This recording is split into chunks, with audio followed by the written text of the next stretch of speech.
Running on 3 hours of sleep, I know how that is. But Yeah, a little nap. booked and busy. I love it because when I first met you, right? And I remember introducing myself because somebody told me that you were the face behind the Digivax, right? So I'm like, okay, cool. And when I realized that you're an immigrant just like myself, I'm like, seeing everything that you achieved and, you know, having your eggs in multiple baskets and just being like such a professional in no matter what you do. I'm like, okay, like that's the type of individual that I would like to interview because that's the personality that we need to see and the voice that you need to express, which I already know you are doing throughout everything that you do. So, thank you. Dr. Anna Nyakana. That's right. Beautiful. Welcome back to Valid with an Accent, and welcome to Valid with an Accent, the space where identity, culture, and purpose meet real conversation. Yes. Today's episode feels especially meaningful to me because I'm sitting with someone whose journey reflects something deeply personal. The experience of being an immigrant, navigating identity across cultures, and ultimately turning that journey into purpose. Yes. An award-winning author, speaker, creative producer, musician, and creator of the Niyah Zuri universe, a multimedia project focused on youth empowerment, culture, and identity. But beyond the title, she's a storyteller committed to empowering the youth, young people, to discover who they are through culture, creativity, and representation, inspiring purpose-driven living. Thank you so much for being here. That was a beautiful introduction. You honored me. I'm like over here nervous because I did really your homework. I appreciate you because Thank you. Everything that you do just resonates with me in ways that I feel like not everybody can relate to, you know? Given the fact that you are an immigrant just like myself. Tell me about your background a little bit before we get started. Now, my accent has disappeared. Yes. However, she seems to sneak up in conversations, and it also depends on whom I'm speaking with. So, first of all, thank you for having me. for you, of course. Thank you for having me on your platform. My name is Anna Nyakana, as you just mentioned. Doctor, I'm still getting used to that title, right? I received an honorary doctorate for over 20 years of work of empowering the youth, traveling the world, and even in my own community. Yet I'm still getting used to it, to be honest, right? It's very humbling.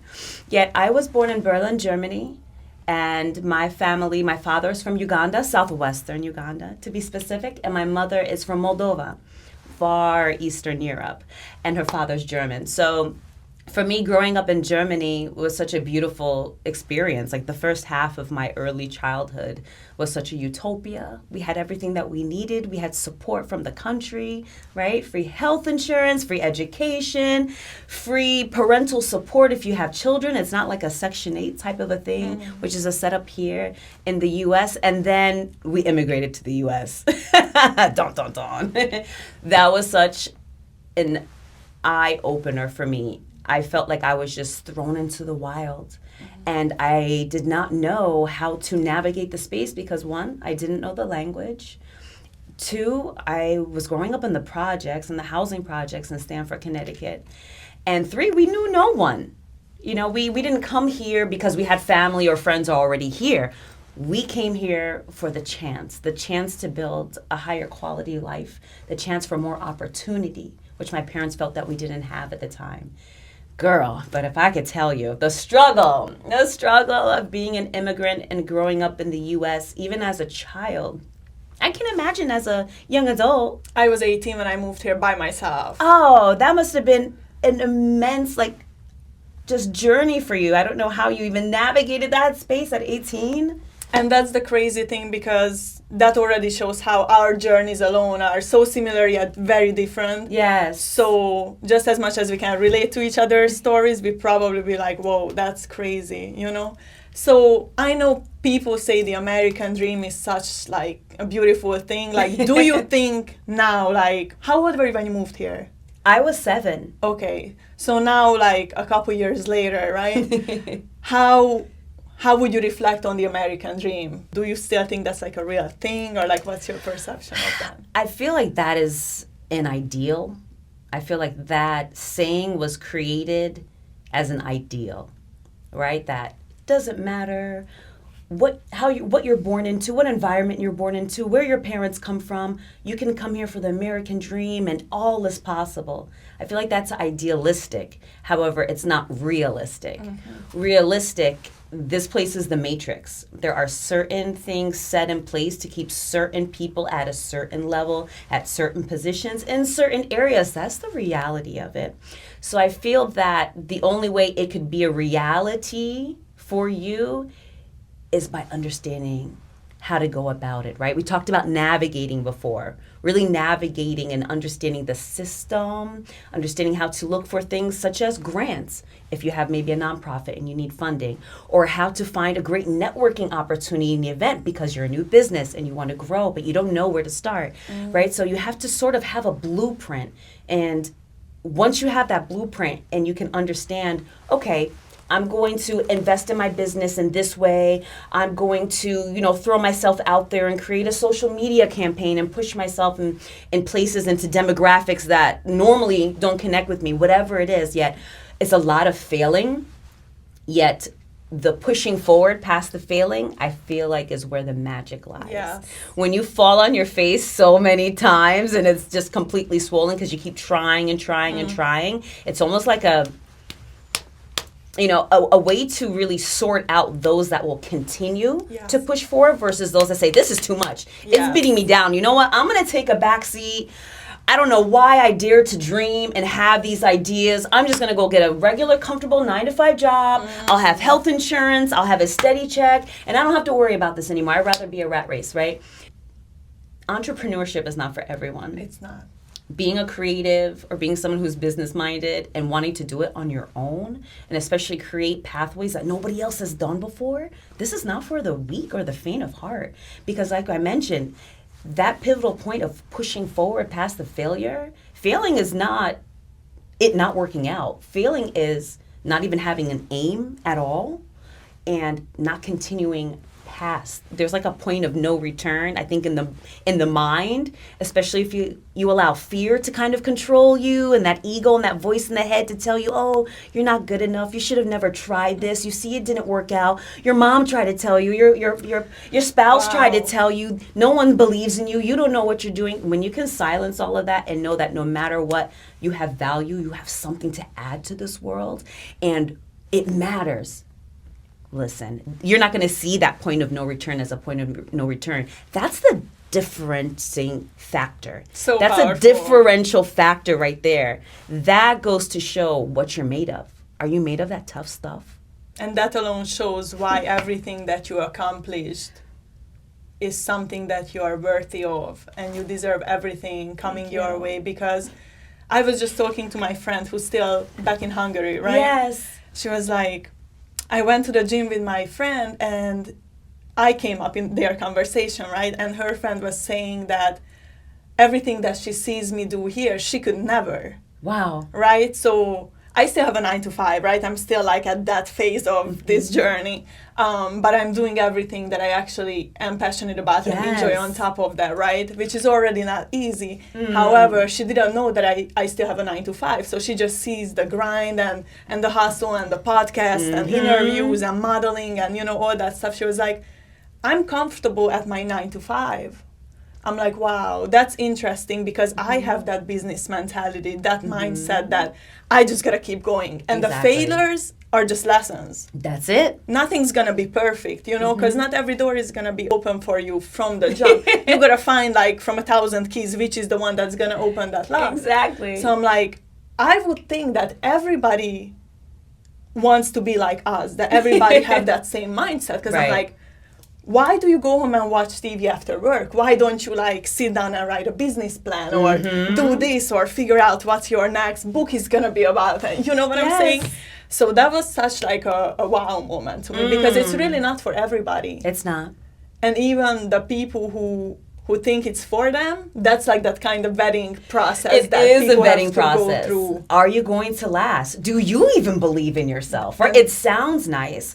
And what your friend was mentioning to you is really how the outside world perceives what's shown. Everything is a perception. Yeah. Especially when it comes to social media. You can look on there and things seem one way, but you don't know the reality at all of it, right? they see the results of your efforts and they want that, yet they don't understand the work that's gone in, right? When I look at my brand, which is my purpose, the Niyah Zuri universe, as you mentioned, we are turning 10 years old in January. Wow. Okay, and I built it while I was still working in corporate America, giving like 50 plus hours of my time. I left during COVID in 2020. I couldn't do this as a side thing anymore. I couldn't continue to come to that cube every day. It was like burning my spirit. Yeah. I'm like, I am not like the rest of you. I'm not. I have a calling on my life. There's something unique that I have to contribute to this world. I can't keep wasting my time. I can't do it. I literally took everything out of my retirement because the federal government had passed a law at that time during COVID, so you could take it out without penalty from your 401k. I liquidated everything and I put everything into my business. Beautiful. And I wrote that business plan that you were talking Yes. about, right? And I said, in the next year, I want to see this. In 3 years, I want to see that. And in 5 years, I want to see this. And now, since that pivotal point of declaring what it is that I'm going to do in my life, and I'm doing it full time without knowing anyone. And, you know, I'm a girl from Connecticut and I'm over here like driving into the city every week or jumping on a flight and going to a new city across the country that I don't know of and just spreading the word and sharing my passion and choosing to be vulnerable, whether people rock with me or not.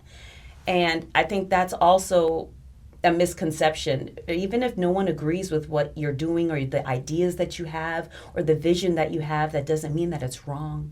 It doesn't mean that it doesn't have that value that we talked about. You have to be so insanely obsessed with your purpose, with your passion, that regardless of what others may say with their opinions about it, it's not going to sway you At all. from that path. You know what it is that you have to carry out.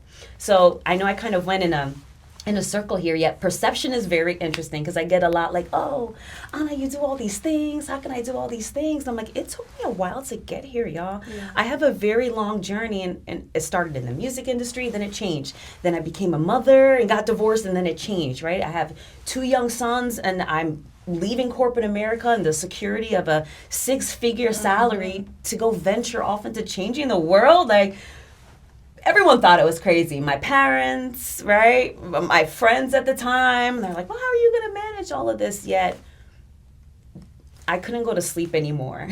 And when I say to sleep, I don't mean like literally in bed. Yes. Because we don't get that. No, we don't get that. I'm like off for 3 hours right now, but I couldn't sleep on myself anymore. I couldn't ignore that call that I knew that I was getting, right? I'm a very spiritual being, so I felt like God gave me a calling, an assignment. Yeah. An assignment. And everything that I experienced as a young child growing up in the U.S., all the things that I noticed through my eyes that others couldn't see, even something like racism, I didn't learn that until I immigrated to the U.S. I didn't understand that concept. And that's what showed me and revealed the fact that everything is a matrix over here. It's a construct. It's a conditioning of the mind. There's only one race, the human race, humankind. So that's how I was raised and I grew up. My whole family looks like the United Nations. We couldn't hate or be stereotypical to anyone in our family because everyone is from somewhere, right? It's about culture. It's about history, but the culture wasn't celebrated here.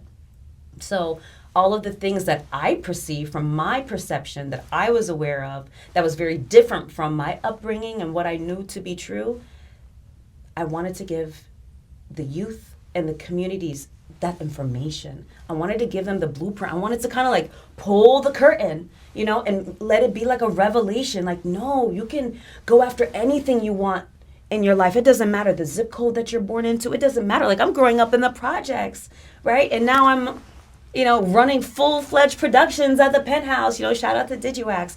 And this didn't just happen overnight, but it's because I didn't box myself in to think that only these ways and things being perfect or me knowing certain people or having the money and the millions to do it so well and have this big team. Listen, all of that is fluff. All of that can also be like excuses to stop you from starting from what you really want to do. Like, I wear 30 hats. I do everything myself. So when certain stars align and I'm able to delegate to others, at least they know like the bar of where they need to come. And I appreciate you just like letting me just have a chop with you. Yeah. Because there's so much that I wanted to say on your platform, yet also encourage you. because with you sharing that, you came here to 18, you still have a 9 to 5, and yet you're passionate about all of these various things and being a multifaceted creative. And looking fly, by the way. Your nails are really pretty. So I just want to give you an encouragement, because not everybody will agree, support, or understand. But as long as you know who you are and you are committed to carrying out the work and completing those assignments, that's all that matters. You're going to get to where you want to get to, and normally it's not the way that you originally planned. Yet if you can remember to pivot during difficult circumstances or when you do run into those forks in the road, you will get to your eventual destination, and you have my support. I really appreciate it. It's so beautiful, because it's a little bit like hearing myself talk and encourage others, but it's so hard to talk to other people who you see the vision for them, but they don't see it in themselves. Ooh. So I'm like, I know I'm capable, and I see you are doing all these amazing things, so why couldn't the next person be capable of all things? Right. So I'm like, wow, the fact that I'm just like talking, and it's not like, there's no receiving ears. Right, it's not registering. At all. It's like, damn, I'm really talking, and it feels like people are just like blank staring at you, and there's a wall. I'm like, you know what, like, and I always talk like this because it's so important. Like, I know what I've been through, and I'm like very far from where I want to be at. But just to circle back to the business plan type of concept, right? You write the business plan, and what you said, like, you're a spiritual person. Me too. You have a plan for yourself. Like, okay, this is how I'm going to do it, and this is where I want to be in 2 years, 3 years, 5 years from now. Yes. And then you got all these roadblocks, and God's gonna be like, well, that's not how it's gonna go. That's when you gotta sit down, and even though you have a 5-year business plan now, 6 months later you're gonna sit down and rewrite that thing, because okay, this is what happened. I can't take that route no more. This is how I gotta. Yes. A lot of people would give up, but for you it seems like you are the blueprint. Everything that you do is just, everything you say, I'm like, wow, so empowering. Thank you. So what was that moment in your childhood, like through what you said, like experiencing racism and just, I'm pretty sure like culture shock was a thing, even though not directly realizing that, because for me, I always like, I was never culture shocked, but when conversations like this come up, right? What was that moment in your childhood or in your life in general that, for example, started the Niyah Zuri series, which I will get into your books, and just like the whole purpose in life? Oh my goodness. I feel like I'm on the 10th chapter of my life story. Every year I keep transforming and growing. I love getting uncomfortable, because that's a space of growth for me, trying something new, doing something new. And when I really reflect on what was the pivotal point that sort of gave birth to Niyah Zuri, it wasn't really one thing. It was like the culmination of my entire life, my childhood experiences here, and then also my experience being in the music industry. I was a singer-songwriter who just had a dream, because learning music, I learned in the U.S., like music theory and composition and arrangement and different instruments, right, and then vocal training. Music gave me that way of communicating with others when I didn't even have the English language to communicate with. It gave me a way of expressing myself, especially like my emotional processing as a kid, because I didn't understand, like I mentioned, racism and certain things I was coming up against. So at first I thought my dream was just to get a deal and move my parents to the suburbs so we could have a more comfortable and safe life. And I reached that point, and it wasn't what I thought. So then had to turn the page, new chapter. You just didn't feel fulfilled, right? Right. It wasn't what I thought it was at the time. And although I then released an acoustic album on my own, I chose to sort of walk away from it, because it was forcing me to try to compromise my integrity, and that's a non-negotiable for me. So I said, okay. I worked my entire life and invested, over 10,000 hours to perfect my craft of, playing clarinet and guitar and piano and singing and performing. And that's what I know. I know how to command the stage. I learned how to get my nervousness out of my system when I was very young. So commanding the stage now, this is like, hey, we can just sit down and have a conversation, whether it's just you and I, or whether there's 1,000 people in the room, it's still just going to be you and I. And then they're going to get the information too, right? And catch a vibe. Yet, I said all that to say, every single time I think I know the exact plan, God's giving me a reality check, like, oh, time to turn the page. And I will only halt or stop my own growth and progress if I forcefully hold on to that page and refuse to change, like refuse to see it from another way. And by letting go and letting God, the most incredible things started happening. New pathways started being revealed to me. And I'm like, oh, I could do this, I could do that. You know, I've always been a humanitarian. So even when I was growing up in the US, I continued to travel the world as a teenager. And so I did a lot of humanitarian work in a lot of third world countries. And it kept me connected with the world. So I didn't lose myself and my identity and my mentality here. Because trust me, they were trying to brainwash me. They're trying to make me drink the Kool-Aid and believe the lies and limit myself and make myself very small and forget who it is that I am. Yet I refuse to do any of those things. So the combination of my creativity, my humanitarian work, and then once I became a mother, that opened up so much in me. And I realized that I was not living up to who it is that I'm meant to be.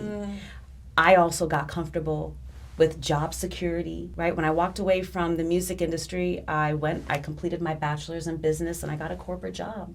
And I slowly started working my way up the ranks and adding all those zeros to the end. And although I always bring excellence to everything that I do, because I do want to assist and help others like fulfill whatever projects or goals or tasks or things that they have, I wasn't fulfilling myself. I felt like an empty shell, surrounded by a gray cubicle, right? It's always a cubicle setup. I'm like, it's always a gray cubicle. I'm like, and once again, I had to really realize, like, I am not like the rest of y'all. And one day I had this idea. Everyone calls me Niyah, because they can't say Nyakana, right? So I was like, Niyah, what does Niyah mean? Does that mean something? I never, like, what's the half form of my name? And I looked it up, and it was meant purpose in Swahili. Wow. And I said, purpose. So I added the Zuri to it, which means beautiful. And you know how in America everything is flipped. So instead of purpose beautiful, it's beautiful purpose. So that's when I birthed Niyah Zuri. And I started writing. I had the story that I wanted to tell. It was a story of the younger version of me. And her name is Niyah Zuri. Right? Everything that I was, exploring my environment, just being a bright light in a very dark world at the time, navigating, and realizing that I wanted to create that solution of teaching others, especially kids, and transforming the classrooms to understand how to celebrate culture. And we don't know the history that we come from here in the West. So I'm like, I need to create the solution. This is the problem. I'm going to create the solution. I'm going to take all of my songwriting skills and everything that I've accomplished, and I'm going to write something that's going to transform the world, something that's going to empower the youth and all the adults that read these, and the classrooms that I take over and the community events that I'm involved in, because I want everyone to become purposeful. I want them to become purposeful in their lives. So I started writing the series, and no one gave me permission. I don't have a degree in literature or in English. I have it in business with a concentration in management, because I stay on business and I stay on task. Yet I don't let that override the purpose. My purpose is everything. It's my name. It's my brand. It's everything that I live and breathe. So no one gave me permission to start writing the series. I gave myself permission to do it because I saw the opportunity and I saw that it was a need. So whenever God reveals a need to me, I feel the need. And slowly but surely, I was swolled up pregnant, taking the train from all the way up in Hartford to Stanford, commuting, and just clickety-clack, typing. And I just knew that one day these books were going to change the world. One reader, one story, one adventure at a time. And here we are today. Wow. So before you published the first book, because it seems like there was nobody really by your side to give you guidance. No. You were pretty new to it. Like that was Girl, your first I've been book navigating this blindly. I knew nothing about the publishing world. I just did my research. Like, I love doing due diligence. I'm like researching. I'm like, okay, I have to copyright it. Okay, I need to find a publisher. Okay, I need to find an illustrator. I need to find an editor. Like, let me figure out what I need to do. And I tried to go the traditional route, but the traditional route didn't work for me. Mm-hmm. So I created my own book imprint and became my own publisher. Niyah Zuri Books. Yes. So how long did that take? Walk me through the process, because you see, people would be like, and I say people because I know majority of the people would just be like, well, I guess that's just way too big of a roadblock. I can't get past that. you found the solution to I a problem. There's problems, there's, solutions that need to be found, but you create your own solutions. That's it right there. That's it. It's about being solution-based. It's a mentality. So this was now going on almost 10 years ago. I had my manuscript for the very first book, Niyah Zuri and the Pharaoh's Throne. I submitted it to like 40 different publishers, international, national, all the big names, the ones right here in the pretty buildings right here in Manhattan, everyone. And one by one, I started getting rejection letter after rejection letter after rejection letter. I've kept about a dozen of those rejection letters. I kept them like filed in a mailbox in my email. I got one publisher that was extremely interested in publishing Niyah Zuri. However, they wanted me to whitewash her. They didn't like all the history, the culture, her curly hair. They didn't like her friends, the Gonzalez twins. Like, they wanted me to really radically change everything. I'm like, she's supposed to be the younger version of me. They're supposed to be traveling to world cultures, melanated cultures, cultures that normally aren't celebrated, or we get 28 days, right, or 30 days to celebrate it here in America, but it's not a consistent thing. I'm like, no, I refuse. Like, I refused. The money was on the table. I could have just taken the check and done it, yet it would have made me compromise everything, right? All the solutions of the reasons of why I created it in the first place. So and your integrity. And my integrity. Yes, girl, I don't step off that square. Everybody who really knows me knows I say integrity and purpose a lot. And I have to, because it's a constant reminding and remembering and accountability, like just checking myself, And I told her, I walked away from it. And I remember when I walked out of that conference room, she told me, good luck. Because I said, I'll do it on my own. She said, good luck. Okay. So that's such a part, like, that probably fueled you, right? Oh, it fueled me, girl. Yeah. I was like, okay. I'm going to show you. I'm like, oh, watch and see. I don't need luck. I don't need luck, because it was like this vision was given to me. So obviously it's going to happen. I have to make sure that I don't get discouraged or stop in the process of the happening. So I talk about that a lot. You have to always remain present. Don't be so worried about what's up ahead that you want to get to, or what you've come from and the things that you have overcome that could also still hold you back. Just focus on right now, the present, the continuous work towards the progression of and fulfillment of your purpose. So she said, good luck. I established Niyah Zuri Books. I just did a ton of research to figure out how to get my LLC, what's the process, what does a traditional publisher do, so that I could do it, understanding, how I can also use what limited resources I have at the time to hire like an editor and an illustrator, but ultimately everything is on me. I have to still do all of the work. And I released the book, and I just knew everyone was going to get it and excited, and it was like, ooh, it was like crickets, right? Aside from my personal family and like my small circle of friends, like nobody was buying it. Schools weren't calling me, so what did I do? I became intentional. I was calling every school in my state of Connecticut at the time. I was emailing. I was mailing books for free. I was talking to anyone that I could talk to, right? Established, updated the website, created a social profile, just constant working. And this is while I was working in corporate America. So I could only put so much time in, right, to do an interview or write it, but little by little, and slowly but surely, all the doors that were closed to me, you were talking about like finding that right key. I love that analogy. I always say I ripped the hinges off the door. I was like, I did not want to even get frustrated of trying. Yeah, because I have a sense of urgency. Yeah. These kids and people, like, we're dying every single day, whether physical death or just a spiritual death. They're walking around like zombies. Most people are just floating around. They have no understanding of their identity, who they are, what they want to do in life. They think they don't even matter. That breaks my heart, right? And I feel like that's something that we can get tricked into believing. And it's very common here in the West to get like tricked into the believing that your life doesn't matter, and that you're just a number in the system, or you're just doing the rat race of that 9 to 5, and there's nothing else that you can even attain. Like, don't even bother to dream, because it's not going to happen. I'm here to release the mind and encourage you, and to really let you know you can create your life as you see it. It's entitled to you. You have a birthright, right? You're not supposed to be giving that entitlement away to others to use and abuse or convince you of what you believe to be true. Right. You know what I mean? It's like really easy to give up your power, your light, your life force. So I know I kind of went on a tangent again, because I really just speak from the spirit. I appreciate you. I can relate to that. I do my best to just stay present, yet Niyah Zuri and the birthing of it and creating the book imprint was very intentional. Everything I do is for a reason. On purpose, in purpose, with purpose. That's what I always say. And with that said, it took, realistically, I'm going to be honest, I haven't actually stopped to think about this because once again, I don't stop to ever look back. I'm always moving forward.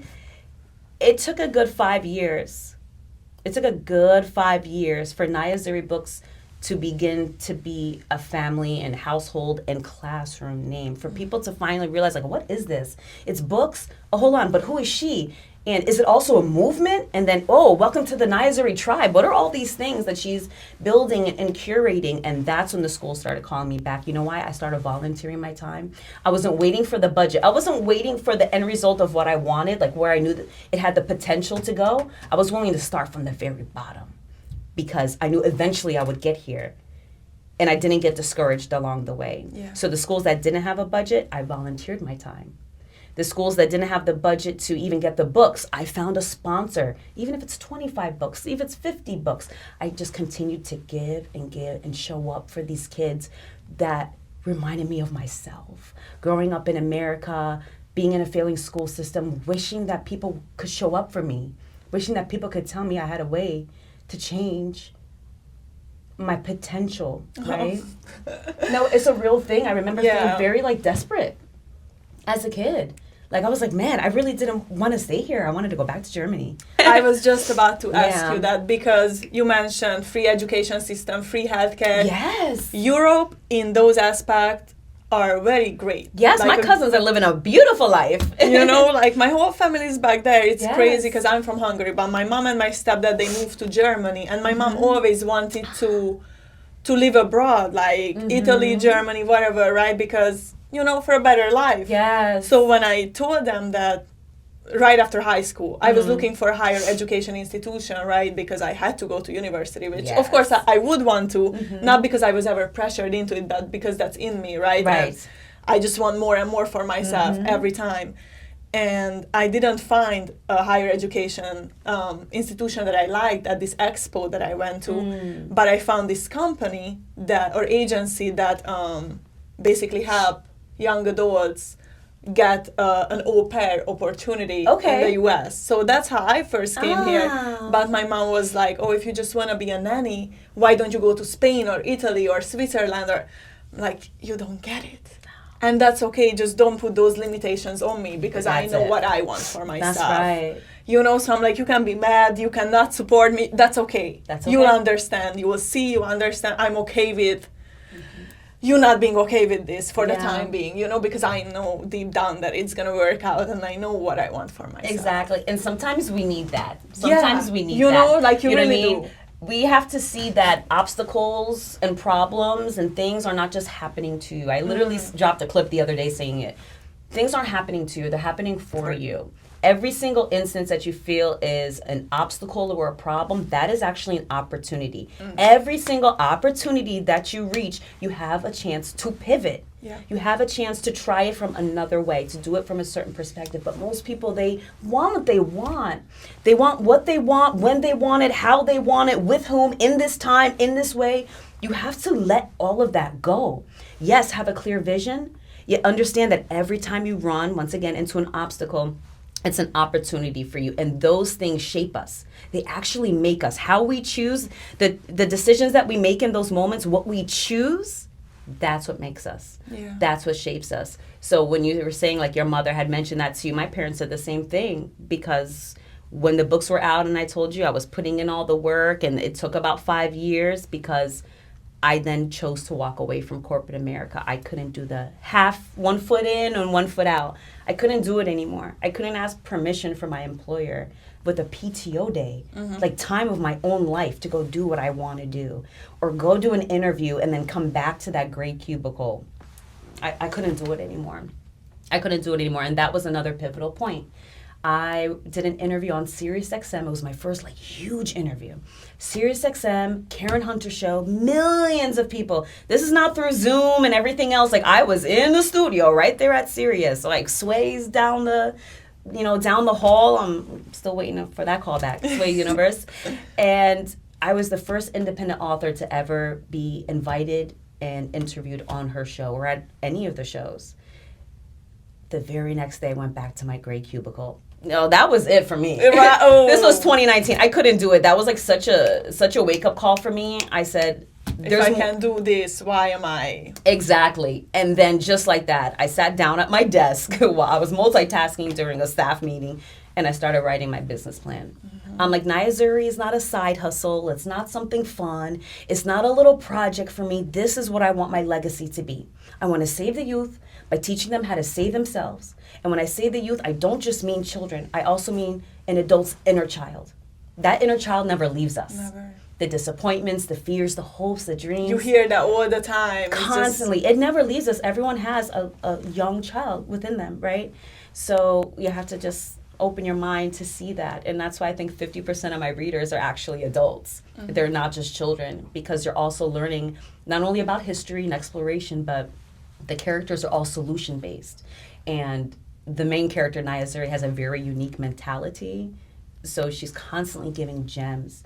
And if you can read between the lines, you'll get so much inspiration of how to navigate and set up your own life. It would be outstanding.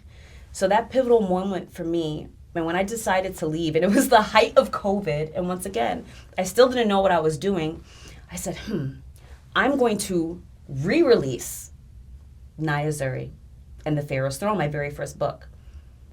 I got on social media, I beefed up my website, I quit my job with 2 small babies at home, a baby and a toddler at the time. We don't know if the world is ending because it's COVID, right? Every day was like I'm like, listen, I don't know how much time we all have on this earth, but I'm going to make sure that I'm intentional. Might as well, right? Yeah, exactly. I started going on IG Live. I didn't know what I was doing. Like every single night, I started doing like bedtime readings because I knew that parents were going crazy with their kids also in the house, like bouncing off the walls.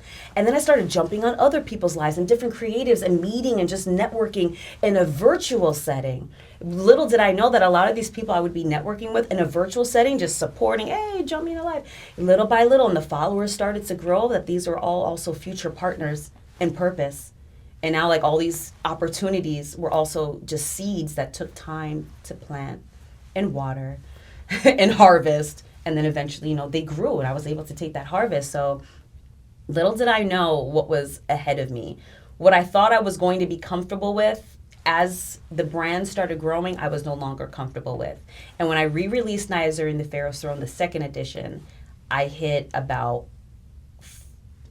I think 4 to 5 different bestsellers lists, including Amazon, but I hit about 4 to 5 different bestsellers lists. I became a bestseller. I'm like, okay, time to do it again. Wow. Time to do it again. I started writing the second book, Niyah Zuri and the Mayan Eclipse. And then I paused as I started writing like the overview, and I said, I have a crazier idea. I'm going to do something that no one's done before. I want to bridge the gap between the classroom and home. I want this impact to be more worldwide. It's like my vision that I had for myself was only from one perspective. And as soon as I fulfilled and completed that one assignment, it's as if like God took the blinders off. And then I saw an even broader view. I was like, oh my God, we have the potential to take this even further, to make more world, impact. Okay, I'm going to create an animated cartoon series. Don't know anything about animation. Yeah. Maybe basic 2D, but 3D, I don't know what I'm doing. But I saw it. And as soon as I saw the potential and the new vision, I'm like, okay, time to start working on that. And then, I need to create music for this animation. What do? Time for me to heal my past trauma from the music industry, because I'm also a producer. I produce music as well as for TV and film. So I'm a full-fledged producer, right? I play different instruments. I'm a vocalist. I'm a singer-songwriter. So I'm like, time to get in the studio and create this soundtrack for this film. And I'm going to use the film to pitch to networks to create the cartoon. So it took me 5 years. But I finally completed that, and I released it this past October. Both the film and the soundtrack. Congratulations. Thank you. Such a powerhouse. Like, it's so great to listen to your story, because really nothing is impossible. And it's giving me goosebumps because I'm like, yes, like, I'm happy for your success, because that's what people need to see, Have you ever had any moments when you felt like giving up? Maybe even before you started. Ooh. During, like, what was like a crucial moment when you'd be like, it's too much? Oh my goodness. There have been many, I am not going to lie. There have been many moments where I could have given up. Yet once again, every time I feel kind of like that voice in the head trying to convince me of who it is that the world may think that I am, I like grab onto that voice and I silence it, and I replace it with my true inner voice, right? The one that I see and that I hear every time I look into the mirror, when I look into my children's eyes, when I see the impact of everything that I've done. That film, there are so many obstacles even just with creating the animated short film, The World of Niyah Zuri. I had first hired an animator to assist me. He dropped off the face of the planet halfway through the project, right? I started working on the soundtrack. The producers I was producing with, they dropped out of the picture because of whatever other personal reasons, left me high and dry. I had to really figure out, like, okay, I went from co-producing to now fully producing. What am I doing here? Jumping around from studio to studio to studio, trying to figure it out. There were so many times I could have quit. There were so many times that I could have just said, you know what, this isn't for me. I was dreaming too big. How dare I dream so big? How dare I say that I want to take up more space in this world? How dare I give myself permission and create a new pathway? How dare I? I dare to do it. And I don't back down. Yeah, you have to stand on that, because you have to stand on that square. You got the vision. So I feel like those voices that might sound like doubt and self-doubt is really, again, just that change that's coming your way. Seriously. And just, okay, the fact that I have those ideas means I'm capable. The fact that I can think of that idea means I can do it. It's possible. Coming up with the idea, I feel like, is harder than executing it after all. Absolutely. It's just time consuming. There is no difference. Anything is possible. That's really one of the fundamental truths of Niyah Zuri. It's like one of those motivating attributes and sayings that I give to people when I see them, in person, and just an understanding that anything is possible. If you think it, it can be. The only difference between you thinking it and it actually like forming in the real world is action. It's actionability. You just got to get activated. You can't be lazy. You have to be disciplined. You have to be consistent. And you really have to be authentic and really be about whatever it is that you're telling people in the outside world that you're about. You can't fake the funk. Eventually, it's going to be crystal clear that you don't actually believe what you're saying, or you're not actually passionate about what you're doing. It's going to be very obvious, and that translating to other people viewing it and interacting with you, it's going to make them just not even want to support or invest or share your information that could otherwise be shared and make a further impact. So you really have to be about this life. Yeah. And when that voice in the head starts going, right, you have to, once again, not forget who it is that you are. Don't just dare to dream and dream inside your head. Really say that shit out loud. Say it out loud in front of the mirror. Say it out loud and really believe it. Like, really be about that life, because this world, everything that we interact with, it's a potential of either progressing or choosing to stay dormant. It's up to you. We are actually the key. We are the key to really unlocking everything. It comes to your mental. You have to have a strong mental. You have to really form it. And it's like a daily exercising. I've been doing transformational work for almost 20 years. So lots of meditation, lots of not just positive thinking, but really being about it and giving people the tools to know how to change their thinking. Because if you can unlock this, if you can master this right here, your possibilities are limitless. We're the only ones who can stop ourselves from growing, to stop ourselves from even fulfilling who it is that we have the potential to become. It's us. We're the determining factor. It's not anybody else. So stop blaming everybody. Stop saying it's so-and-so's fault, or it's because this happened or that happened or someone did something to you. At the end of the day, those are all excuses. Right? We cannot control the things that happen around us, but we can control the way that we think and the way that we respond versus react. That's so true. I love that you said that because, again, just to circle back to the American dream, right? Like, you gotta create your own, right? Like, ain't such thing as the American dream. You can make your life into the American dream that people look at and like, wow, so inspiring. Yes. And look at it as something that gives them hope and that little push that they might need to overcome that inner voice, when it's negative. what would be one advice now, everything that you know, everything you've been through, everything you built for yourself, one advice you would give to your younger self?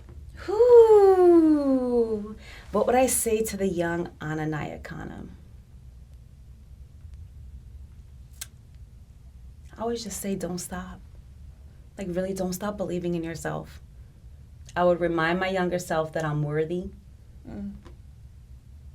You know, growing up here, there were a lot of things that happened in my childhood. This interview could not even be long enough to really capture all of it. There are a lot of scary things that happened in my childhood, things that I confronted in my environment, things that I underwent, lots of trauma, right? Lots of issues. And I could have gone a whole completely different direction in my life here. I could have not become who it is that I choose to be every single day. Once again, it comes down to the strong mentality, and that's why I said my culture really saved me. It allowed me to save my mental. It allowed me to continue to have pride in who it is that I am, and my ancestry, and my family, and knowing that, the beautiful thing about immigrants that we see here, I think in America, is that we are so relentless. We are so hardworking. We are very persistent, and we're also very empathetic. We're very kind. We're very open. We have a completely different viewpoint and mindset because we understand the world. Yeah. And when you're just talking about the world, I felt that my younger self needed to know that here in the West, that there is enough space for you to create your world. Yes. And that's what I did. I created the world of Niyah Zuri. Everything that's connected to it, the movement, and shout out to the Niyah Zuri Nation. Definitely have to make sure we do that. And welcome to the Niyah Zuri Nation yourself. Yes, you're officially a Niyah Zuri. I appreciate you. We built up from a tribe of a few hundred to now thousands, and soon it'll be millions. We're gonna take over this world, y'all, in love and in light. Yet I would just remind my younger self that I'm worthy enough to not give up, to keep going, and that I can create my world as I see it. Forget about what other people here is like very constraining. Like stay small, just stay in your lane. Don't do too much. Don't speak up. Don't try anything new. And it's like, no, do everything that you want. Every wild idea, the crazier that people say it is, just do it. Just do it. Don't doubt yourself. Yeah. It really sounds to me like sometimes you didn't have certain rooms to enter, but you created rooms for yourself. Oh my God. Yes. Absolutely. And for others, of course, through networking, whether it's in the music industry, via the Niyah Zuri universe, no matter what you do, it really, you also give back, like all the community work. And I feel like we need a part 2 to we this. Probably do. Everything you say, I'm like, damn, I want to know more. And like, just tell me more, because listening to it is just like so amazing. I appreciate I feel like it heals my inner child in a way as well. Okay, then I'm doing my job. Then I'm doing my job. Yeah, when we talk about the rooms, that's really it. No one gave me like a shortcut. Nobody hooked me up. Nobody invited me in. No one told me about certain things. I found out, or I discovered, or I paid attention. I'm very observant. I like to watch people. I like to watch how people move. I like to see how whether it's the stock market. Okay, right? I'm constantly watching and observing, and then it's like things are just highlighted to me. Like God just highlights people and situations and possibilities, opportunities, and I claim the space. I arrive in the room. I don't ask to be allowed in the room anymore, because no one opened the door for me, and I had to rip that off by myself and break my nails and, get all sweaty. Every time I see that light on someone, every time I see someone activated in their purpose, I pull them in the room with me. You don't have to go through what I went through. And I think that's also a misconception, and where it's like over here, it's like survival of the fittest and survival mode, and no, you can't have this contact, and I can't give you an easier way to get to this destination that took me 10 years. It's not going to take away from your success. It's not. Yeah. We should really be doing more to support each other, to pull up for each other. And your success does not overshadow or contradict someone else's. Correct. Right? Over here, it's like, once again, it's like this race, who's going to be first. Everyone should only be competing with themselves to become their highest self. That's it. I'm not competing with you, and you're not competing with me. I'm so excited and proud of you. I'm excited to see where you're going, and I support you. So whatever it is that you need, you don't even have to ask me. I pay attention, and you let me know and show me what it is that you're working on, and where I see the need, I fill it. That's how everybody should be in your life, especially people in your circle, what you call your network, you know, and really pay attention. Are people kind of like draining you and attaching themselves to you, or are they really here to support you and, you know, connected with you and contributing to what you're doing? You have to definitely be aware of that as you continue to rise in your levels and on your journey. So beautiful. I want everybody who's listening or watching to be able to find you and your work on all platforms. So just make sure you let everybody know. Absolutely. So you can find the books, free downloadable resources, www.nyakana.com. We'll put it somewhere over here. I definitely want to shout out, I just released the official announcement, May 11th. We can pre-order today, Niyah Zuri and the Galactic Quest. Yeah. All right, so shout out to the Niyah Zuri Nation. They've been waiting like 4 years for this book because I was working on the film and the soundtrack and just creating more pathways to bring you all to and bring everyone else to you, because that's what it matters. All right, and then on all social media platforms at Niyah Zuri, NIYAH_Zuri, ZURI. Beautiful. Thank you so much. I really appreciate your time and thank you, and all the gems that you dropped, because I know there's somebody who's watching who's life gonna take a positive turn because of everything that you said. Oh, you honor me. Thank you. Thank you again for your time and inviting us in. Shout out to you. Of course. Thank you. I appreciate you. This was so beautiful. It's like, it was really good to talk to you because people just don't have an open mind. Yeah, we could have definitely had a part 2. I really appreciate individuals like you because, one, I don't remember the last time I met somebody who I feel like we can communicate on the same level. I was telling that to All Star too, because I said I saw some of your interviews. I subscribed to your YouTube. So I really support it. And I said, you know, something unique that her and I are going to have a connection on is the fact that we're both immigrants. Yeah.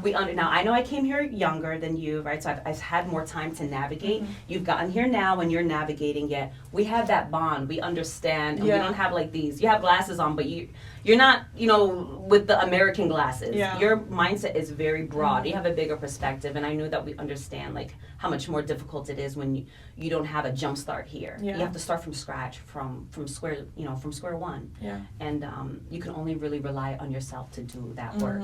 It's so hard to network here, and I feel like one of the main reasons why it's just like am I never gonna find a team? Which I know I will, but it's like again, just have to vet through people and okay, no, because people are either around for the wrong reasons or just I'm like, you want what I have, even though I want to be up there. And I'm girl, this is a part 2. Let me bring this microphone back. Hopefully it's still filming.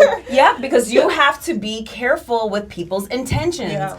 Most people have hidden agendas, right? They have hidden agendas, and you won't know until a situation occurs that reveals it. And sometimes it's heartbreaking. You're like, oh my God, I thought you were my mentor. Why did you just throw me under the bus? Or, oh, I thought you were my friend or a real supporter. You didn't show up. You didn't even call to let me know you weren't showing up, right? Or it's like, hey, I thought you said you're calling somebody back to back, days and days, or weeks and weeks and months. Like, you said you were gonna do this thing for me, and now I feel like I'm chasing you. Like I have to beg for. Like I gotta beg you to keep your word of something you offer. And that's against my integrity. Yes, I will never beg.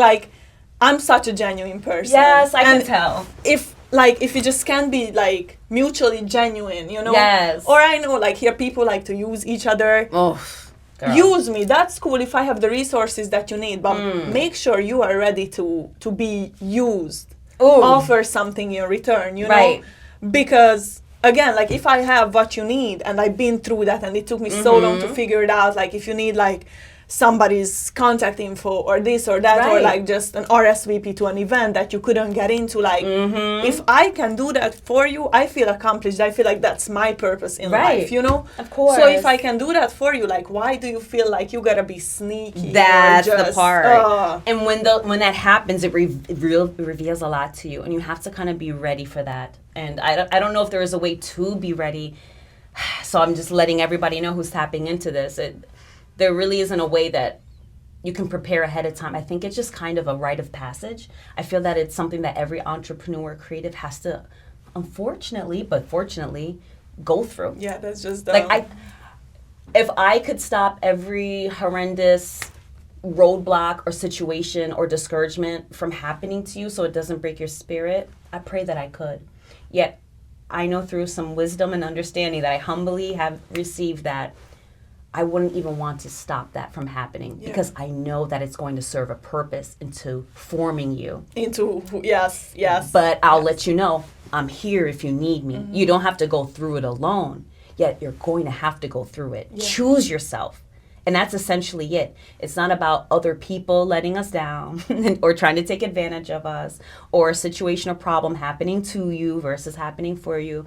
Every single time you come to a roadblock or a fork in the road, you have to choose yourself. Yeah. And you can't have that victim mentality. No victim mindset. We don't have time for a victim mindset. We don't have time for a sense of mode of survival and scarcity. Because guess what? That's a lie too. Yeah. There's more than enough to go around. Okay? And like I said, we're not in competition. So pull up a seat at my table. I love to pull up a seat at your table. We're here now, right? And we should be exchanging and supporting each other through sharing resources, contacts, opportunities. I just want to see you win, girl. Yeah. All right? Likewise. And whatever it is so that beautiful. I can do to assist you to win, we're going to get it done. Yeah, and that's essentially it. And I feel I wish everybody could have more of that around them. I used to wish that I had it around me. And because I didn't, I make sure that now every space that I enter that I'm curating. If I'm that common denominator, I'm bringing everybody in. I'm making sure to be the solution to even the roadblocks that I underwent.